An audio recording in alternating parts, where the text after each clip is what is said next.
Sekalian, seluruh ketakutan di muka bumi ini mengerucut pada kematian. Ya, seluruh ketakutan di muka bumi ini mengerucut pada kematian.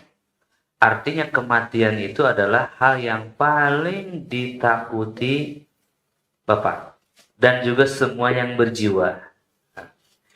Rasulullah SAW hadir ke muka bumi itu untuk mengobati itu. Untuk mengabarkan adanya kehidupan setelah kematian. Kenapa Fir'aun membunuh bayi-bayi perempuan? Kenapa? Bayi laki-laki. Mohon maaf, kenapa? Karena khawatir dia besar jadi penguasa mengalahkan dia. Ya, kalau dia tidak lagi berkuasa, artinya dia akan menjadi lemah, terbunuh. Gitu ya. Nah, Pak, ada 4 kekhawatiran. Pertama, manusia tingkatan paling bawah secara ekonomi ya, ini takut tidak makan. Saya pernah mengalami itu keluarga saya, ayah saya. Pernah berpikir bagaimana besok makan. Nah, orang-orang semisal ini ujiannya adalah pada level paling bawah. Mereka lah yang nanti akan tergoda oleh pekerja. Bukan tergoda ya, terbelenggu, terkurung, terpenjara dengan pabrik ya yang dibuat oleh kapitalis. Ini saya tidak bicara politik ini berbicara tentang realita manusia. Baik. Yang kedua, Pak, kalau kebutuhan pangan ini terpenuhi, orang itu akan mulai berpikir syahwat yang berikutnya, kenyamanan yang berikutnya, yaitu yang di bawah perut. Ya. Orang itu kalau sudah begitu akan memikirkan bagaimana dia punya pasangan.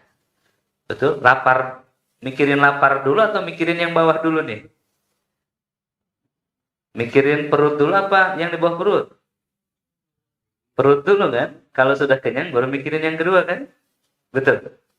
Nah, kalau sudah nikah, teman-teman, sudah mapan, berikutnya akan memikirkan yang ketiga, yaitu ingin harta. Baik, sampai sini dulu. Ini takut tidak makan. Ini takut tidak kebagian pasangan. Ini takut tidak bisa memberikan makanan bagi yang pertama dan kedua anak istrinya. Takut ini, Pak. Ketakutan ini. Dan setelah mereka punya harta, maka ingin berkuasa. Kenapa? Dengan berkuasa, ini semua diraih dengan mudah yang 3 tadi. Betul nggak? Betul nggak yang saya sampaikan ini? Baik. Nah, takut itu terjadi ketika kita tidak meraih ini semua. Perhatikan. Kenapa manusia menginginkan ini? Untuk apa? Jawabannya untuk hidup. Lawan hidup adalah mati. Ulang ya. Mereka mencari yang 4 ini, baik di level 1, level 2, level 3, level 4. Ini adalah untuk hidup. Lawannya adalah mati. Manusia didorong untuk hidup agar tidak mati. Rasional tidak? Rasional. Hanya kemudian muncul setan menambah rasa takut itu. Setan menambah rasa takut itu. Takut tidak makan, akhirnya ngambil yang haram. Takut tidak punya istri, akhirnya buka hijab. Takut tidak punya suami ya, buka hijab, pacaran, ya kan? Takut tidak bisa ngasih makan anak istri, akhirnya korupsi, ngambil yang haram, ngambil riba. Takut tidak memiliki pengaruh, akhirnya menyuap. Paham nih? Untuk apa ini semua? Untuk bertahan hidup agar tidak mati. Hanya setan mendorong manusia berlebihan dalam ketakutan ini. Baik, contoh Pak. Salaman dengan orang yang COVID, lalu takut COVID. Berapa hari Bapak takut COVID? Katakanlah 2 bulan. Padahal masa inkubasi COVID hanya dua minggu. Logik nggak Pak? Kan harusnya takutnya 2 minggu. Ini udah 2 bulan masih takut. Paham nih? Contohnya, ya Mas. 10 bulan. Nah, 10 bulan. Artinya kan kalau Bapak terinfeksi COVID di 2 minggu pertama, harusnya Bapak malah lebih tidak takut lagi kan? Harusnya kebal kan? Di Kramat Jaya ini ODP ini kan. Iya. ODP. Iya. Ya, itu maksudnya. Jadi Pak, takut yang awal itu normal, yang 2 minggu. Tapi yang berikutnya setan menakut-nakuti namanya. Dari fitrah awal manusia yang takut. Ya, gini. Anda melihat ular kobra panjangnya 4 meter, sebesar gini nih, depan Anda. Takut nggak? Jarak Anda setengah meter, takut nggak? Takut. Bagus nggak takut? Kalau nggak takut justru nggak bagus kan? Ya kan? Anak-anak itu bisa main ular loh, anak-anak setahun yang belum dikasih tahu bahwa ular tuh berbahaya, ya? Oke. Tapi setelah Anda pergi dari ular 10 meter, ularnya dibunuh, sampai rumah Anda masih takut. Nah, bahkan sampai 10 tahun kemudian, kalau masuk rumput itu takut. Itu takut yang dibuat oleh setan. Begitu, trauma. Tahu trauma ya? Traumatik. Mungkin Anda korbannya. Kejadian 10 tahun silam. Pernah dibully atau dihardik. Sampai hari ini masih sakit. Ya, padahal tubuh tidak lagi sakit. Itu dibuat oleh setan. Itu Pak Asep ya. Maka yang ini yang dimaksudkan adalah was-was. Sebentar. Kalau was-was obat Quran jelas ini di ruqyah. Tapi yang menjadi sumber ketakutan itu harus dicabut. Kenapa? Seolah-olah begini nih. Ada sumbu, ada api, ya, ditiup, mati, minyak masih menyala, api masih ada, pemicunya ada, nyala, bergejolak lagi. Maka yang harus diputus adalah sumbunya atau akarnya. Baik, kalau Anda mengikuti apa yang saya sampaikan ini, bagaimana cara memutus siklus ketakutan? Dengar orang bersin batuk itu jangan. Baik. Bapak harus simak apa yang saya sampaikan. Ini mencabut akar takutnya. Baik. Kalau Anda semuanya sudah tidak takut mati, kira-kira ada ketakutan lain nggak di dunia ini? Nggak ada. Ya, betul. Berarti yang harus dicabutnya adalah takut matinya. Caranya adalah rumusnya dikalahkan dengan ketakutan yang lebih besar. Gitu. Caranya begitu. Takut istri karena takut minta cerai. Kalau Anda siap ketika dimintai cerai dengan seluruh resikonya, maka Anda tidak takut lagi. Contoh, ya, takut suami karena secara ekonomi tidak mapan, misalkan. Maka ketika Anda mapan, Anda tidak takut lagi. Maka ada wanita-wanita yang beraninya minta cerai.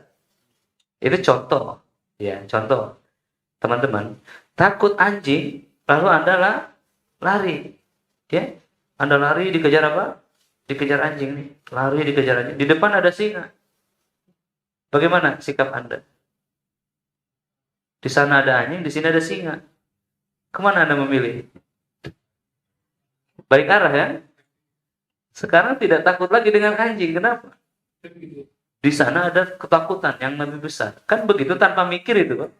Mikir itu sekarang, nanti kalau benar-benar dikejar, kalau di depan ada singa, Anda nggak mikir, langsung balik kanan. Anjing pun nggak mikir, dia akan langsung balik arah. Nah, ini namanya rumus ketakutan yang lebih besar akan mengalahkan ketakutan yang lebih kecil. Maka kalau Anda takut mati, harus ada yang Anda lebih takuti daripada mati. Apa itu? Kehidupan setelah kematian. Ya, kehidupan setelah kematian. Itu lebih menakutkan apa tidak? Sebenarnya lebih menakutkan. Ya, kenapa? Karena di sanalah sebenarnya kehidupan yang sesungguhnya. Di situ ada alam kubur. Betul? Ada hari kebangkitan, ada hari hisab ketika kita diadili. ada neraka. Nah, ada masanya kehidupan kita itu ditayangkan ulang dan diadili di situ. Pengkhianat dan yang dihianati dihadapkan. Mizan, ditimbanglah amal buruk dan amal soleh kita. Ini ketakutan akan ini tidak akan pernah hadir kalau kita tidak mempelajarinya. Apalagi tidak meyakini itu adalah nyata. Nah, kalau dalam training saya yang penuh itu dijelaskan. Ada penjelasannya tentang ketika Nabi Adam turun, hidup di dunia, kematian, dan step-stepnya. Intinya begitu Pak, insya Allah. Ya, jadi mulai gali apa yang akan kita alami di masa setelah kehidupan ini berakhir. Maka kalau ketakutan akan itu mulai tumbuh, kita akan mempersiapkan kehidupan setelah mati. Saat setelah kita berubah, bertaubat, lalu kita persiapkan ini, maka ketakutannya akan hilang. Ini akarnya ya. Pemicunya nggak hilang. Ditodong peluru pasti takut kan? Itu masih ada. Tetapi takut setelah matinya, jika telah hilang, maka takut mati pun akan hilang. Itulah yang menjadikan orang-orang yang ahli tauhid itu tidak takut mati. Kenapa? Karena dia sudah siap mati. Maka dia tidak takut lagi dengan peluru. Karena peluru itu hanya asbab kematian. Kan orang itu mati dengan peluru, dengan banjir, ya, dengan tua, dengan penyakit, ya kan, macam-macam. Itu seperti itu Pak. Yang terakhir dari Imam Ali bin Abi Thalib radhiyallahu anhu beliau mengatakan, ketika manusia tidak takut dengan Allah, maka dia akan dibuat takut dengan seluruh makhluknya. Namun ketika manusia takut kepada Allah, maka seluruh makhluknya akan takut kepada dia. Nah, kalau kita banyak ketakutan ini, barangkali kita belum takut sama Allah. Nah, kalau nggak takut sama Allah, cirinya apa? Kita lalai dengan perintah-perintah Allah. Bolak-balik pekok sih Pak. Balik lagi ke situ. Intinya insya Allah bertahap lah. Bertahap ya. Dari mana? Dari mulai baca doa perlindungan. Ya kan? Agar apa nih? Agar ketakutannya itu normal kembali. Gitu. Takut COVID, pakai masker, udah kan memang kata WHO juga begitu. Gimana lagi kan? Cuci tangan, masker, ya sudah. Ya kan kata virolog juga begitu, ya sudah. Asbab kita ambil, selesai. Bismillah Pak Isya. Sesaat setelah jin ini keluar, ini yang tadi takut-takut ini hilang 100%. 100% Pak. Enggak 50-70%. Insya Allah berusaha sampai dia benar-benar berubah. Insya Allah.